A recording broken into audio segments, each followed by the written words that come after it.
Nagbabalik na naman ang inyong tagapaglingkod ng mga balita at pawang katotohanan lamang. Naging mainit nga na usapin sa mundo ng social media matapos nga ang ginawang pananambang kay VP Inday Sara at talagang muntika na nga itong matigok dahil nga sa mga hitman na talagang tinambangan si Vice President Sara Duterte. Dito nga natin makikita na talagang hindi nga rin nila pinaplagpas si VP Inday Sara at talagang handa nga nilang kitilin ang kanyang buhay sa anumang oras. Kaya naman talagang maraming netizen ang tila ng gagalaiti na ganito ang ginagawa nila kay VP Inday Sara at hindi ginagawa na patas ang labanan. Ngayon nga ay talagang itinuro na kung sino nga ba talaga ang nag-utos sa mga hitman na ito para tambangin nga si VP Inday Sara. Ngayon nga ay talagang pinangalanan ng isang hitman na talagang nahuli nga ay talagang sinabi na si Kuting ng Norte ang pasimuno dito at nag-utos sa kanila para tambangan si VP Inday Sara. Dito natin mapapatunayan na talagang hindi nga rin nila kaya na patumbahin si VP Inday Sara na kahit ano pang gawin nila, gagamit man sila ng mga salapi, dahas ay talagang patuloy pa rin ang pakikipagdigmaan na ginagawa nga ni VP Inday Sara dahil gusto niya talaga ng pagbabago sa bansang Pilipinas at talagang gagampanan niya ang kanyang tungkulin. While mga kaibigan, para nga sa karagdagang impormasyon, panoorin nga natin ang buong video. At kung bago ka pa lamang sa aking channel, huwag kalimutan i-click ang subscribe button at notification bell para lagi kang updated sa ating mga nagbabagang mga balita. Perang yun, kinuha na ni Duterte, nineknok niya na katulad mga kapulisan. Oh. Ano sabi? Gidani, Dilawan, San Marcos, mga puppet. Okay. Good morning, Palangga. Nakakalungkot lang isipin yung ating VP at Presidente hindi nagkasundo dahil sa daming ganid at kawatan sa ating bansa. Diyos mio, sabi ni Noah. Huwag ka malungkot, Palangga. Dapat di kayo nalulungkot. Dapat kayo lumaban. Lumaban sa inyong karapatan. Tama lang yan na nakita natin kung gaano kademonyo ang dilawan at saka pulahan ng mga politiko. Yung mga supporter hindi kayo kasali. You know that. Ask yourself. Nag-away-away tayo dati. Inaway nyo ako. Kayo lang naman ang away sa akin. Di ba? Galit na galit kayo dahil binoboljak ko si Lenny, si De Lima, si Kiko, lahat sila. Dahil, di ba? Nag-boljak nila si Marcos Bangag eh. Dahil Marcos Bangag ako eh. Yung sinuportahan ko. Ngayon, iniwan na kayo na saan na yung nakipaglaban sa inyo. Kaya dapat itapon nyo na silang lahat. Kayong mga dilawan na supporter, na galit sa amin noon, na sumusuporta kay Marcos, na sumusuporta kami kay Diktador, kay Kawatan, ganun-ganon. Dapat magkakampi na tayo. Alam mo kung bakit? Dahil ang pinaglalaban natin, yung mga Pilipino. You forget about Sara, you forget about don't forget about the Bangag. Kasi sila ang nag-umpisa lahat niyan. Kayo mismo makakasagot niyan. Ngayon, broad daylight, ang mga hitad na mga artista, nakataas pa yung kanilang mga billboard para suportahan ang gambling. Sugal. Diyan masisira, mapiperwisyo ang buhay ninyo. Alam mo, kapag naadi ka sa sugal at nagtalo ka at wala ka ng pera, I'm telling you, magnanakaw ka. Pag wala ka ng excuse me, ang unang gagawin ng mga kabataan o ngayon online, mga scam, uutang sa kaibigan. Ay, Palangga, kasi nagkasakit si ganito, si ganyan. Yung pala, isusugal lang. Pag wala nang maipautang, lahat ng gamit sa bahay, ano kaya maibibenta ko dito? Pag naubos siya na ibenta, wala na siyang makita, mangu-hold up, mangingidnap katulad ni Lisa. Yan ang nangyayari sa Pilipinas. Kasi sino nakikinabang dyan sa PAGCOR? Si Lisa Tanas. Si Bangag. Dahil nasa kanila ang regulatory. Ibig sabihin, nasa power ng presidente kung papayagan ang mga online gaming na yan. Di ba? Ang sabi niya, ang yabang niya, hanggang katapusan na lang ang Pogo, Jutang Ginemes. Pero patuloy pa rin ang Pogo operation nila. Diyan sa Cavite, kaya si Abalos, mga protector ng kanilang mga Pogo operation.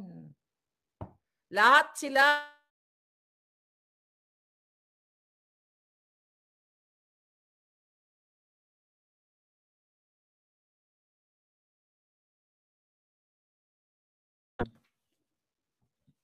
ayan, nawala naman si Inday.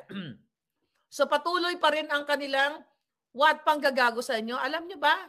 Sino dito? Alam mo ako, nagugurgo yung connection nyo.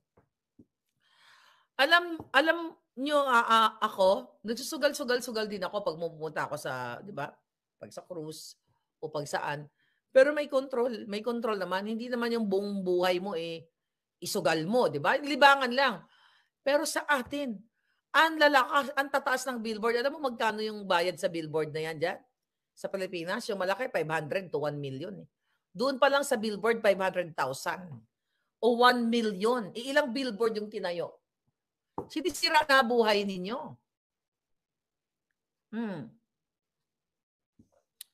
Hindi ko nakita si Cathy live. Ayan. Sabi ni Yoyet, katulad ni Jinggoy doon nagsusugal sa Las Vegas, saan kinukuha ang pangsugal? O di ba mayroon ako expose niyan?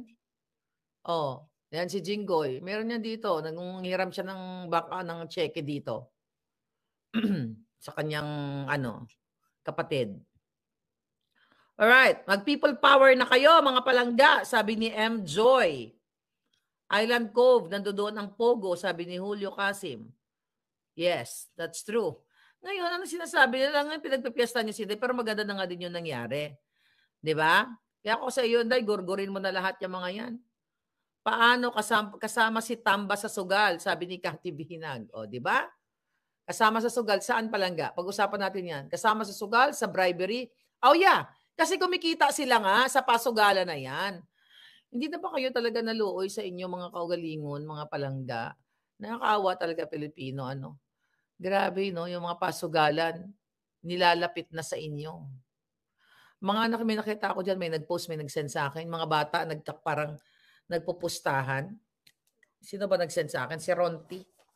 May sinend sa akin. Parang ganito, kailangan ma-send ko yung boto ko at maipanalo ko yung kandidato ko para magbago naman ang takbo ng buhay ng Jamaica sa mga Okay. May nakita ako. Okay, ito sulat ko. Red. Okay. Okay. Okay. May nakita ako ganyan, mga bata. Nagpupustahan sila. Magtataya ka, may parang tatama yung tansyan dito, yung tansan dito. Kapag sa green, okay, panalo ka na piso, kunyari, yung mga bata. Pag yellow, mananalo ka ng 5 piso, kunyari. Pagdating ng red, mananalo ka ng asin na pinagbabawal. Pag tumapat kay bangag, pasisinghutin ka. Di ba? Yan na ngayon ang ginagawa ng mga bata, nagsusugal. At young age, nung bata ako, ang laro lang natin, ang sugal lang natin, lastiko. You know, lastiko, goma, color game, ma'am. Parang casino, may ganito sa casino eh. Yung magtataya ka ng ganyan-ganyan, di ba? Pero ito ay, ano tawag dito? Basic ba o primitibo? Sa kalsada, lumalabas yung mga bata, ito nagsusugal na piso-piso. Pag tumama dito kay bangag, ang pusta, ipulburon, sisingutin mo. See? Isarain talaga buhay ninyo, palangga. Hi, Margarita Paras. Thank you, palangga, for watching.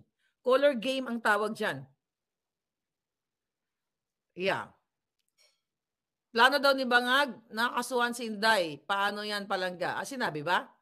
Hindi ganyan ako makasuhan. Putang inang yan. Ako, kasuhan mo, Bangag. Sinasabi ko si Bangag ay authenticated pulburonic. Sinabi niya yan? O di, magkaso kayo. Putang ina, yun lang naman parakot yung mga inayupa kayo. Kaso nyo na lahat. Kailan niya sinabi?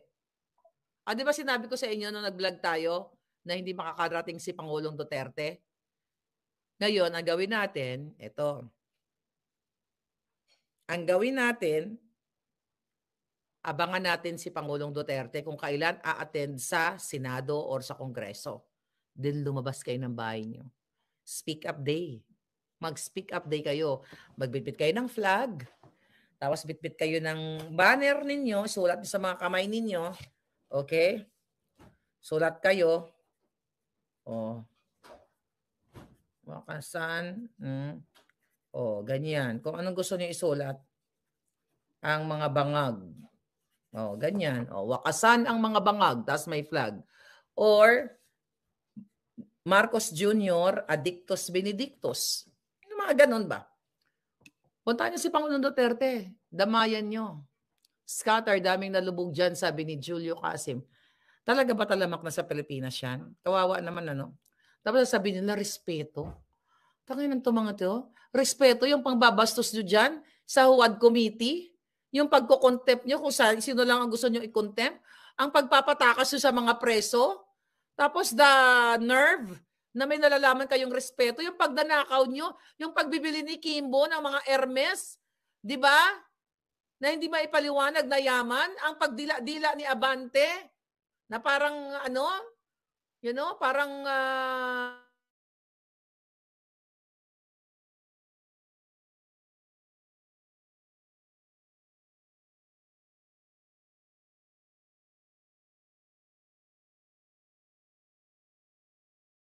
ay nako.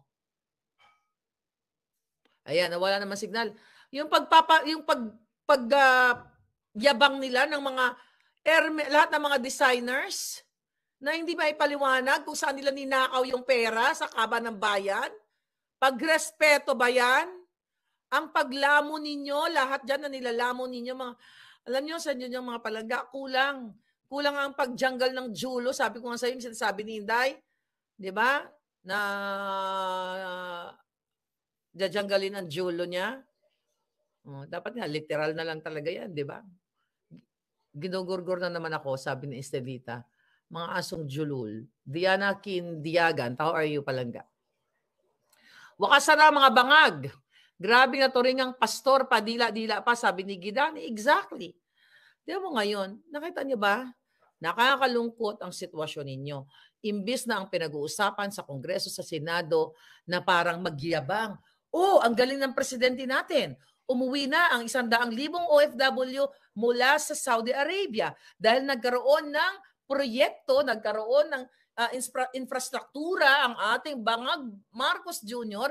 Kaya pinauwi niya na ang 100,000 na mga OFW mula sa iba't ibang sulok ng mundo para magsimula.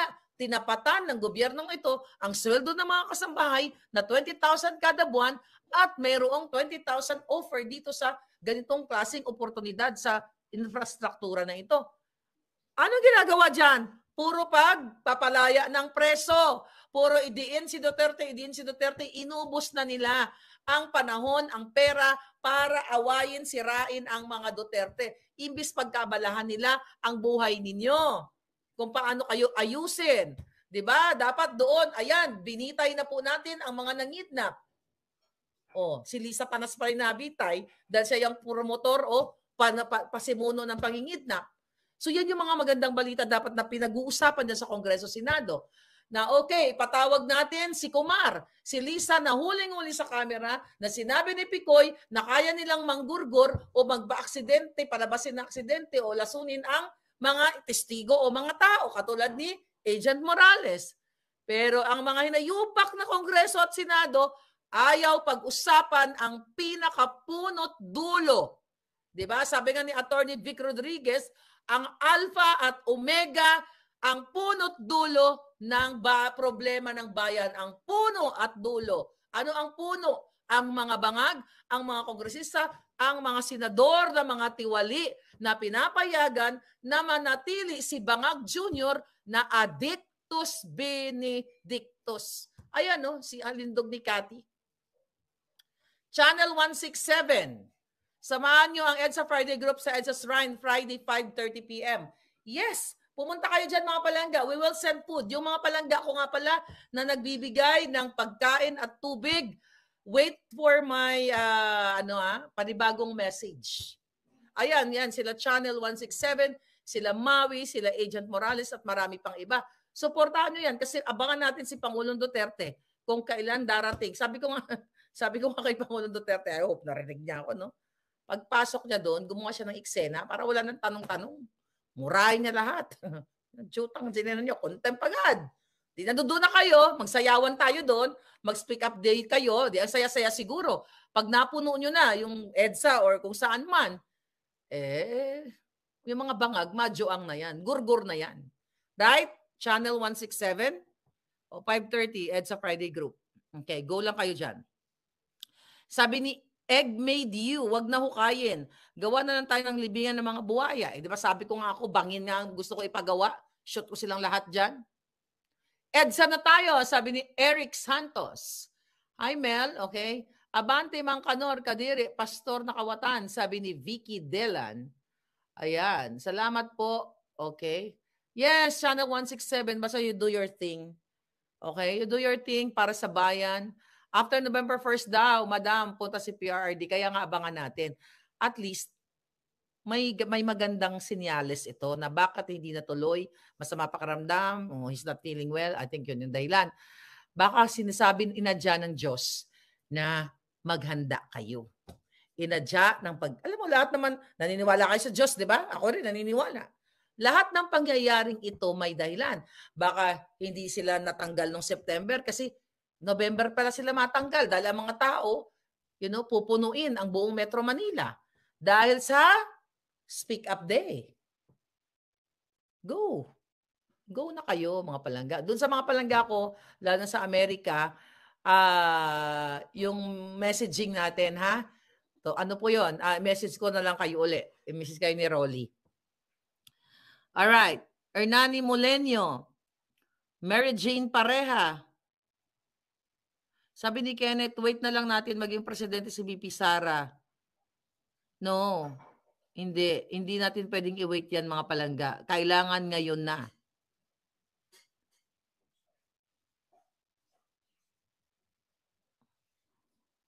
Okay? Okay. Sige. Dahil troll ka, I will gurgur you right now, Kenneth. Bye. I gurgur you already. Alright. Short notice, sabi ni Aurora. Oo nga. Kaya nga dapat talagang tayo. Random steal. Martin Romualdez involved in Delaware, USA case heavy luggage full of dollars o kada bribery, Manila. Bakit ayaw imbestigahan ni Remulla dahil nabanggit ang DOJ sa kaso? Ayun na nga. Yun nga, ayaw pag-usapan sa Blue Ribbon Committee, ayaw pag-usapan sa Quadcom ang pagnanakaw at ang pagtanggap ng bribe ni Tambaloslos. Cotton Fin Kenty, I agree, let's act now. Gusto nyo talagang matapos si Bangag? Huwag kayong umasa sa military. Huwag kayong umasa sa mga polis. Get out! Lumabas kayo. Ngayon, kung gusto nyo talaga, di ba, nagsasalta kayo dyan na kailangan may figure, may prominent figure, may maglilid. Ayan, abangan nyo ang announcement ni Pangulong Duterte. Pag sinabi ni Duterte, November 3, November 4, nandyan ako. Sabayan nyo na. Kalayaan nyo yan. Freedom nyo na mag-speak up. Kung gusto nyo sabayan ang boses niya, sabayan nyo ang boses niya. Punuin nyo ang buong Pangkalawakan. Kalawakan, no? Lumilipad kayo parang agila. Right? Go na kayo. Pagkakataon nyo na yan. June Munda Villanueva. Yes, Lori Abidal. Ano pa ba inaantay nyo sa lahat ng expose ko? Ako nainis, mag-bold star na lang talaga ako. Ayaw niyong kumilos eh. Yan na nga, authenticated na. Ayaw ko naman mag-umu-umu sang joto, ng may joto, katulad ni Dilima. Ay, nako, the nerve. Si Inday Sara wala sa tamang katinuan. Tanungin ko nga kayo, nasa katinuan ba? Matino ba ang isang babae, lalo na sekretary ka ng DOJ, na kumain ka ng saba, lumantak ka ng saba ng may saba, tapos may asawa pa? Di ba? May anak pa, tapos okay lang, kinukontrata mo yung asawa para lang mag-umu-umu ka sang boto. Oh my God, dami namang boto dyan kung gusto mo. Marami naman, pwede kang bumili. Di ba? 3-5 lang yan dyan sa Pilipinas. 3-5 ba? Magkano ba ang boto ngayon, palangga? Seryoso ako. Pwede naman si Dida mabumili, di ba? Magkano ngayon per kilo ng karne? Ay, nako. Kathy, how are you, palangga? Sis. Pasensya ka na, pinag-uusapan namin dito karne. Alam ko, magaling ka magluto. Di ba? 150 daw, sabi ni Ana. Idol si Sabay, yung asawa ni Kilay. One night stand. Ayun pa nga. Diyos ko, ito ngayon. Ito, thank you for that comment. Click Station. Ano ba? Tama ba yon? Kilay?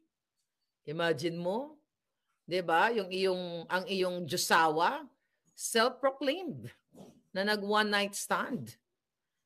Nakakahiya 'yun, 'di ba? Imagine mo, lalasingin mo lang. Paano ba niya sinabi 'yon? Lasing siya 'di ba?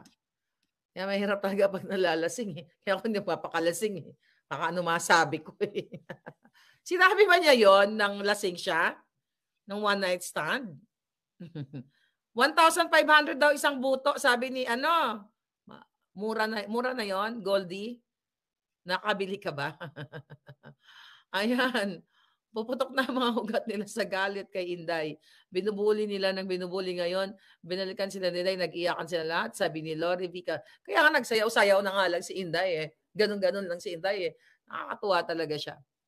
Okay. Sa Dots TV, maayong aga sa imo dira. Pila ka buok kinahanglan ni Dilima daw na buto. 500 daw yung tatlo. 150. 150. Ay, nako. Buto for sale. Anyway, mga palangga, what else? Inday, okay? Sabi nga ng kausap ko kanina. Sabi ko, uy, palangga, ibigay mo na kasi sa akin yung video na hinihila ni Tambalusos yung bribe money. Ang sagot niya sa akin, naku, Day, sabi niya, baka naka-Inday na. Sabi mo na lang kay Inday siya na maglabas. Huwag na ako. Kasi total, na-dethrone na naman ako ni Inday. Na-dethrone talaga niya ako. Iba yung nakakatuwa siya yung mga dancing niya, 'di ba? Right after na nag-expose siya, nakakatuwa siya. Straight kasi matangkad siya eh. Yun talaga na-determine, matangkad siya eh, nakaganon pa talaga siya. Pinagjajampal na ni Inday lahat yung mga yan eh. Okay. 5 piso mani lang okay na. Wala naman yata 5 piso ngayon. Tarujo. Sabi ni CG Works, please interview BP Sara. O Day, magpa-interview ka Day. Pag-usapan natin yung sayaw-sayaw mo. Cheaper than gold. Yung Joto. Kailan kaya yan mahihinto? Okay, sabi ni Lilibet, pa-shoutout, Defenders Davao and Global. Mga palangga, mayong buntag diha sa inyo, the Defenders Davao, pa-defend nyo yung mga sambayan ng Pilipino. Not only the whole Davaoenyo, pero lahat ng mga palangga. May libreng Joto, pero may tulo siling ni Wanderer. Well, wala kasi walang kredibilidad. Walang karapatan na magsalita itong mga what do you expect? They're doing it for money. They're doing it para magstay sila. Kaya may nagsabi sa akin. Hindi galing sa Puting Ahas, may nag-send lang sa akin. Kasi parang may nakitang colostomy bag daw si Bangag dito sa gilid. Sa kanyang, may nakita, may parang mukha nga colostomy bag. 'Di ba? Pwede rin, bigyan natin ng anggulo. Baka naman malapit na talaga siyang magurgur. Baka Cathy, parang baka malapit na siya mategi. Kaya, bakit nila tinitira sila? They have 4 years. Di ba? Eto, tignan natin, they have 4 years para magnakaw. Pero magtaka ka, bakit tinitira si Inday last year pa, di ba? Baka mamamatsugi na si Kuting. Baka naman ilang buhay na lang niya, kaya nagduran-duran concert na siya, parang binigyan na siya yung yung parang papa-goodbye. Total, machuchugi ka na, di ba? Magugurgor ka na, saksak mo sa baga mo yung duran-duran. Ay, El Victor, Senior Victor, Judgemonium. I will kill you right now. Ayan, bye. Ito sa kanilisa ha. Ayan na. Bakit parang iba na yung ko? Ayan, wala na si Victor. Dead na. Dead ka na. Okay? Tutugisin si Lisa Tanas. Hindi ako naniniwala sa colostomy bag. Ano sabi? Yun, ganyan din ang pinalabas nila dati kay Pangulo, kay Pangulo Duterte, ginawa na lang nila yan. Pero whatever. Gurang-gurang concert. Sabi ni June. Kim Jinyo, sige, magpaano, gugurgurin ko talaga yung mga yan. Rip Victor, pinatay ko na siya pala. Ginurgur ko na, konyeta. Para naman meron akong kasiyahan. Okay, kaya nga sana sa susunod na admin, bawasan ang mga kongresista na may mga kaso. No, abolish dapat yan. Tanggalin na dapat yan. Tanggalin na dapat ang lahat ng mga kongresista na yan. Sabi ni George Monteclaro, should be only 3 senators each for Luzon, Visayas, and Mindanao. Total of 9 senators and be all lawyers. Yan ang panukalaan ni George. Okay? Madam, excited ka na rin ba sa hearing ngayon ni PRD? Of course, darling. Palangga, I'm so excited. Sabi ni Kent Pac de la Peña. Sabi nga daw, malapit na matsugi. Kati, malapit na ba matsugi si Bangag? Si Kati nakakaalam yan kasi nakikita niya na dinudugo si Kuting talaga eh. At tanong natin sa ex-partner mo, kay TBF. Okay? Malapit na matsugi. Pero alam mo, sabi nga nila, Diyos lang ang makakapagbawi ng buhay nating lahat. Kung iadya ng Diyos dahil sukang-suka na siya sa kakababuyan ng Marcos Araneta, Romualdez,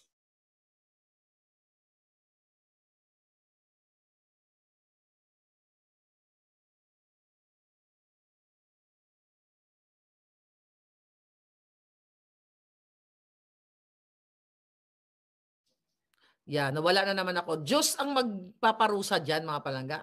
Mukhang naalarma na ang admin ngayon. Parang may ganap na mangyayari soonest, sabi ni John. Naalarma nga sila kasi nagpa-meeting nga si Lisa Tanas. Noong naglabas si Inday ng kanyang press con, nagpa-meeting si Lisa Tanas para targetin lahat ng mga pwede nilang targetin. Nagbe-brainstorming ang mga bangag. Kaso, hindi prosper yung brainstorming nila. Kasi damage yung mga jutak nila eh. Mga bangag. So kahit anong brainstorming nila, mag-i-end sila sa kapalpakan. Kasi bangag nga yung mga utak eh. Tignan mo, wala silang matinong desisyon, kundi panggigipit, pananakot, di ba, panggugurgor. Kaya wala silang matinong pag-iisip. Minda Diaz, colostomy. Yeah, oo nga. Tama lang, napatutsadahan yan ng maanghang na salita para naman maayos ang mga pag-uugali, sabi ni Neril Andi. Kaya nga eh. Asartalo ang mga bangag kay Inday Sara, sabi ni Mel Channel. AK Fox, how are you? Prada Lucho. Hindi makakadalo si PRD ngayon. Oo nga, nagsabi na nga.